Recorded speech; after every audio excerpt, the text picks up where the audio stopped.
Olá, pessoal, sou Daniela Abreu e esse é o último episódio de 2024 do podcast Assustadoramente. Dia 19 de dezembro, o podcast completou 5 anos de existência.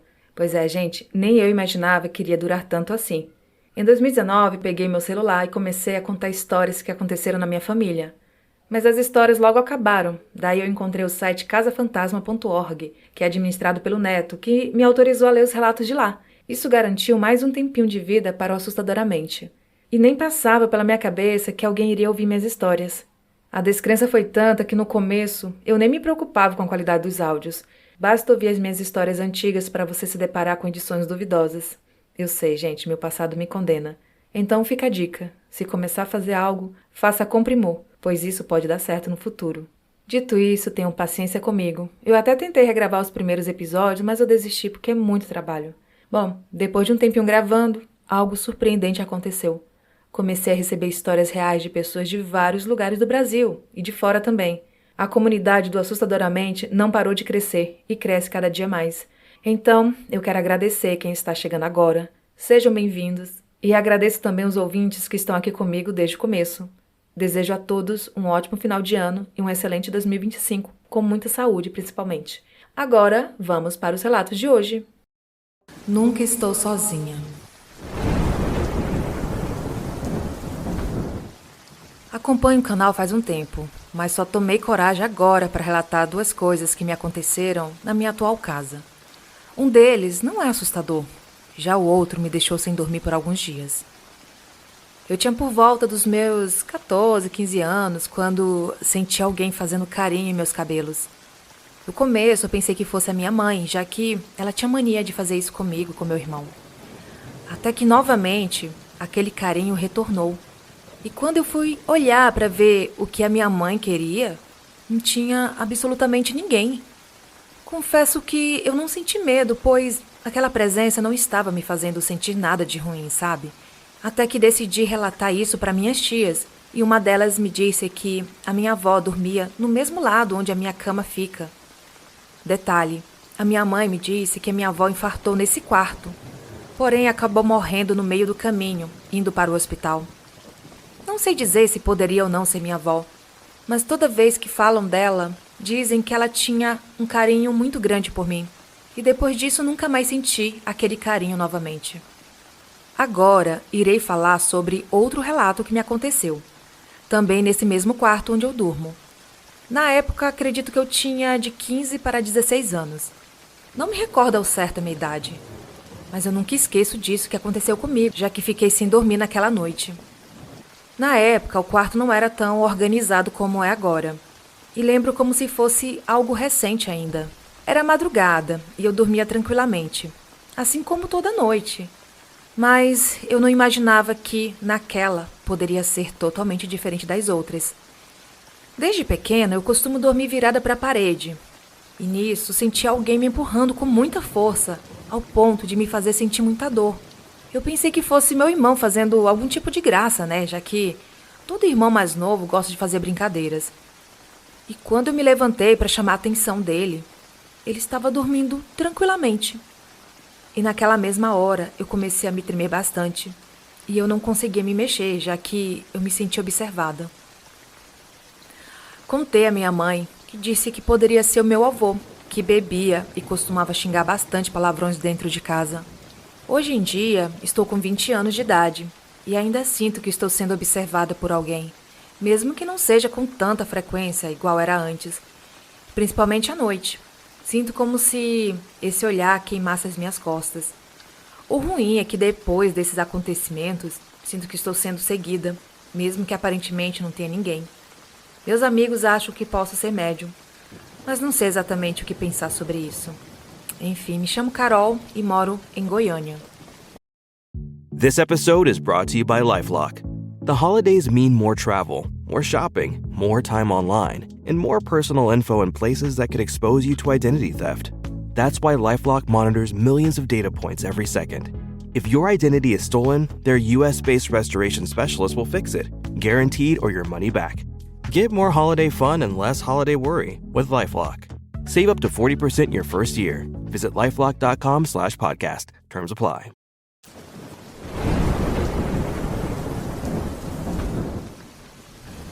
O pedido de socorro.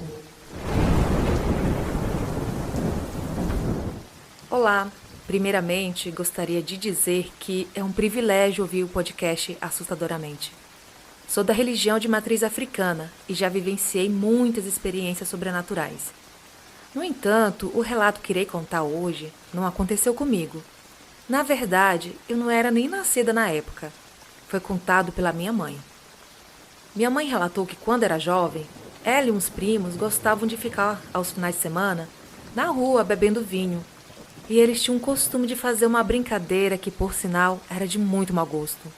Após ingerir muita bebida alcoólica, eles ficavam na rua gritando, pedindo socorro. E quando os vizinhos saíam na rua para ver o que era, percebiam que não era nada. E os jovens começavam a rir da tal brincadeira. E isso acontecia quase todo final de semana. Minha mãe tinha uma prima que tinha problemas cardíacos e ela sempre observava as brincadeiras com o namorado. Não participava, mas sempre estava ali. Até que um dia minha mãe estava se sentindo mal e não foi para o portão beber vinho nem brincar. Ela relatou que estava sentindo muita dor no estômago, por isso não quis sair. Deitou-se no sofá e pegou no sono. Mas parecia que ela não estava dormindo. Aí ela se viu no sofá dormindo e ouviu a minha prima chamando no portão da casa da minha avó, onde a minha mãe morava. E essa prima chamou: Luísa, Luísa. E mesmo nesse processo todo de estar dormindo, minha mãe sentiu a voz dessa prima um tanto embargada e de tristeza. Até que ela foi ao portão e quando ela o abriu, viu essa prima com uma cor mais clara que o normal. A prima abraçou a minha mãe e disse que estava indo. E após o abraço, a minha mãe acordou assustada, com o coração acelerado. E nisso percebeu uma movimentação estranha no quintal da família. Ao despertar, a minha mãe ficou sabendo que naquela noite, essa prima, que tinha problemas cardíacos, passou mal. E os primos gritaram por socorro e nenhum dos vizinhos atenderam, por acharem que era mais uma de suas brincadeiras. Daí tiveram que esperar o corpo de bombeiros para socorrê-la. Minha mãe contava que ao presenciar aquilo tudo e lembrar do que tinha acontecido enquanto ela aparentemente dormia, a deixou muito assustada. E teve a certeza de que a prima foi ali para se despedir.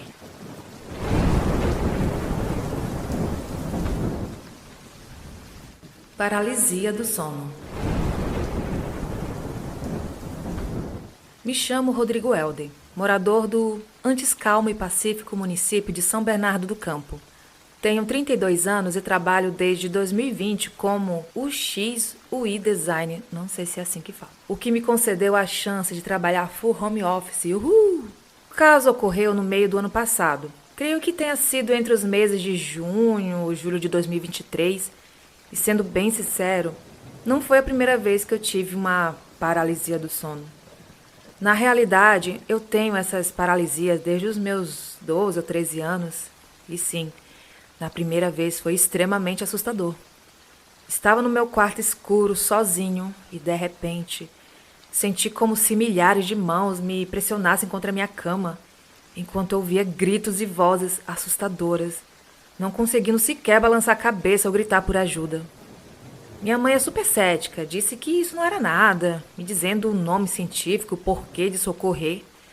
Já meu pai, ele é conhecido pelos meus amigos mais próximos como o cara que viaja no tempo enquanto dorme. Até porque ele disse ser capaz disso. E sempre me zoam perguntando: e aí, teu pai já voltou do futuro? Então, por esse histórico, obviamente que ele achou que eu era uma espécie de médium. Mas eu nunca dei muita bola, até porque, parafraseando o nome do famoso livro de Justin Halpney, meu pai fala cada merda. Mas então, voltando ao caso em questão. Ter essas paralisias era recorrente para mim, e eu sempre segui o lado científico, até porque eu nunca tive nenhum outro caso sobrenatural, fora essas irritantes paralisias. O tempo passou, eu cresci, me formei na faculdade, conheci uma garota, me casei com essa garota, e na pandemia nós tivemos o nosso primeiro, e até então, único filho. Uma vira-latinha mimada de pelos cor bolinho formigueiro, chamada Bella. Uma perfeita pandemic pup de apenas 50 dias de vida que alguém encontrou na rua e compartilhou em um grupo de adoção no Facebook. E sempre convivi com essas irritantes paralisias, mas devo admitir que elas pioraram muito quando saí da casa da minha mãe e me mudei para o apartamento que eu e a minha esposa vivemos até então. E quando eu digo muito, é porque é muito mesmo.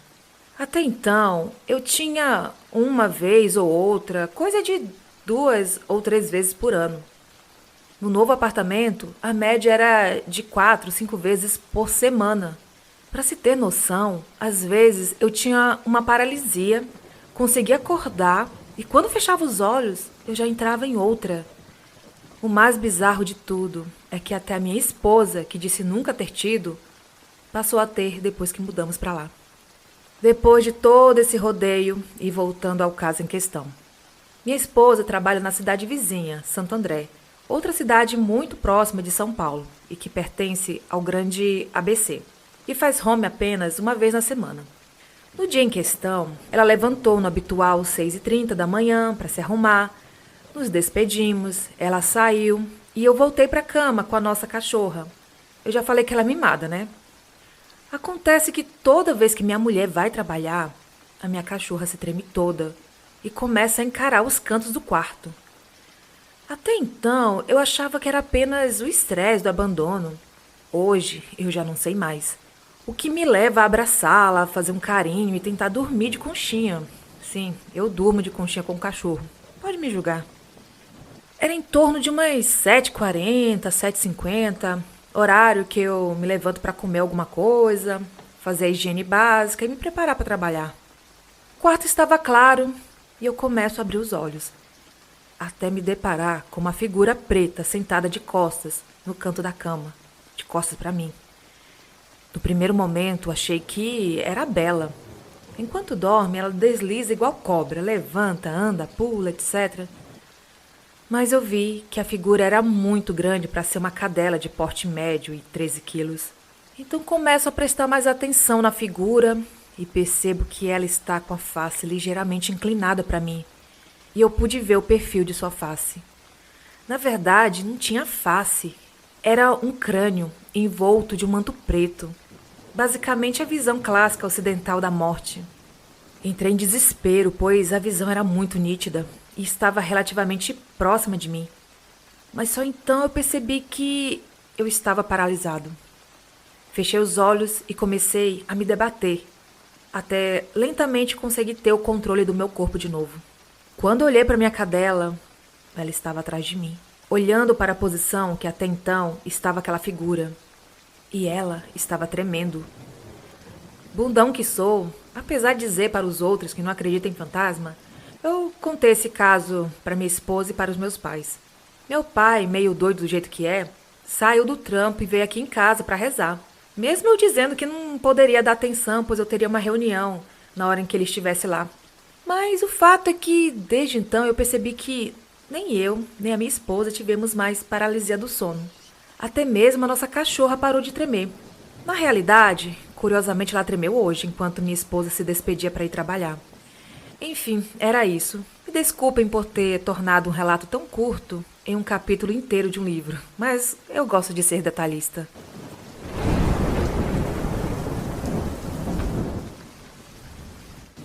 Terror à luz de vela. Em uma noite, a minha mãe estava sozinha em casa, que ficava numa fazenda. Meu pai tinha ido fazer umas compras na cidade. Morávamos numa fazenda e havia uma vila no caminho. Essa vila era o local onde ficavam alguns trabalhadores e nela havia uma mini mercearia que vendia o básico. E minha mãe tinha amizade com um senhorzinho que era o dono do estabelecimento, que disse que quando fechasse a mercearia, iria para a casa grande, que também pertencia ao dono da fazenda na época, fazer companhia à minha mãe, pois naquele dia meu pai chegaria tarde e ela não queria ficar só. A casa em que eles ficavam não era nem tão grande e nem tão pequena. Havia 3 quartos, sala, cozinha e uma área na frente. Quando deu mais ou menos 20 horas, minha mãe foi deitar na sala para esperar um dos dois chegar. Então ficou embalando a rede com meu irmão para fazer ele dormir. Ela disse que não era de sentir medo, Mas, naquela noite em específico, ela não conseguia se controlar de medo. Tava com uma sensação horrível toda hora. Ela disse que tinha 2 velas na sala, uma perto do corredor e uma perto de onde ela estava. Foi quando, de repente, a vela do corredor se apagou do nada e ela sentiu um frio em suas costas e em seus pés. Na hora, ela tentou se convencer que tinha sido o vento. Ela olhou no relógio, já eram 22 horas e nada do meu pai chegar. Foi aí que ela avistou, bem longe, subindo a ladeira, a luz de uma lanterna. Ela gritou de felicidade, pois pensou ser meu pai, já que o amigo dela não tinha ido. Então ela ficou deitada na rede, vendo aquele foco de lanterna se aproximar mais e mais. E quando estava chegando bem perto já, perto da janela de onde ela olhava, ela disse: "Para de graça, fulano", dizendo o nome do meu pai, pois aquele foco de lanterna já estava causando dores nos seus olhos, pois lá era tudo escuro, apenas o céu iluminava as coisas. Mas o foco da tal lanterna não parava, e ela se assustou, e começou a pensar que se tratava de outra pessoa querendo tirar graça com ela. Mas aquela luz focou bem no seu rosto, quase que quando alguém pega uma lanterna e foca bem no olho, sabe? Aí ela perguntou: "Quem tá aí?" E a lanterna se apagou no rosto dela, tipo como se alguém desligasse o botão, sem virar o foco da lanterna. Nessa mesma hora, a vela que havia restado se apagou. E meu irmão acordou chorando e berrando bem alto, como se alguém tivesse puxado ele. Minha mãe se alavancou de uma vez, imaginando o pior. Na minha opinião, ela foi bem forte. Ela se levantou da rede, acendeu a vela novamente e foi atrás do que seria aquilo. E não havia ninguém. Ninguém mesmo. Ela andou ao redor da casa, chamava e nada. Ela se desesperou. Porém, ao longe, avistou a lanterna novamente. E dessa vez era meu pai, que se deparou com ela quase que correndo ao encontro dele, com meu irmão berrando no colo. Quando ela contou o que ocorrera, ele ficou em choque, pois ninguém havia passado por lá. E o senhorzinho que iria fazer companhia disse que estava com muitas dores e por isso não pôde ir. Quando olharam para o meu irmão, notaram que a parte de baixo da cabeça dele estava com um enorme hematoma vermelho, como se alguém tivesse puxado seu cabelo. Depois disso, minha mãe nunca mais ficou sozinha ali à noite. Bom, e é isso. Espero que tenham gostado do relato, pois minha mãe tem medo disso até hoje.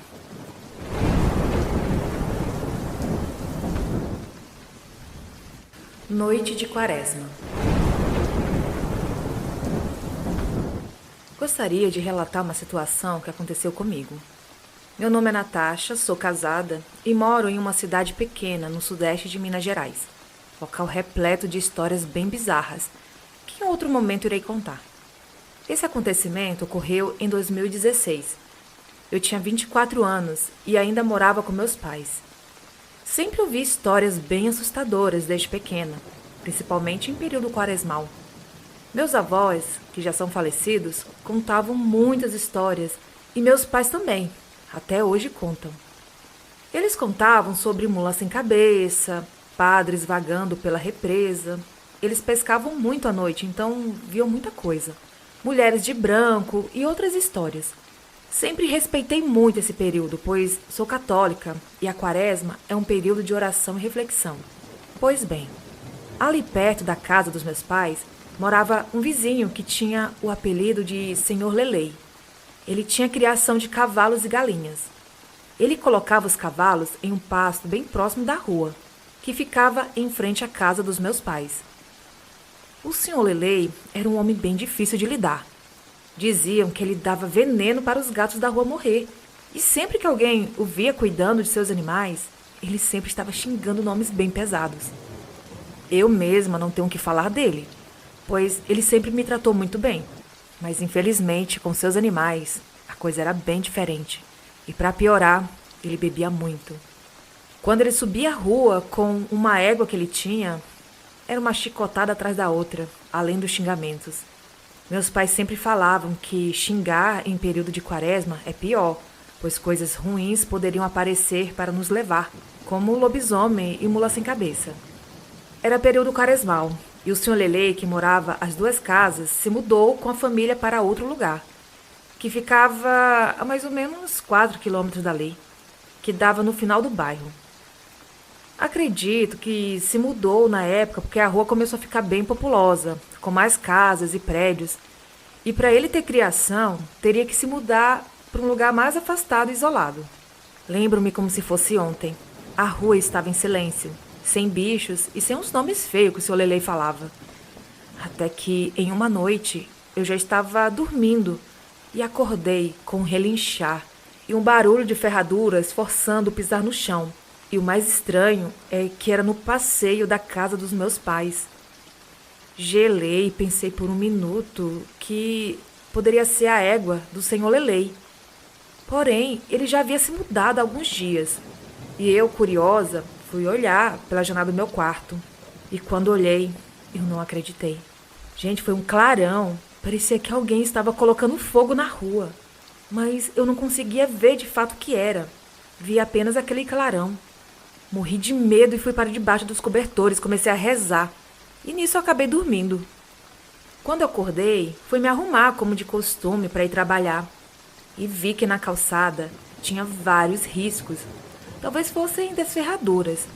Aí chamei minha mãe e meu pai e contei o que havia acontecido. E para minha surpresa, eles não ouviram nada. A minha mãe disse que talvez fosse a égua do Sr. Lelei. Meu pai ficou sério e, com um ar de ironia, disse que talvez fosse a mula sem cabeça. Bom, e foi isso. Só sei que eu nunca mais vou esquecer daquela noite.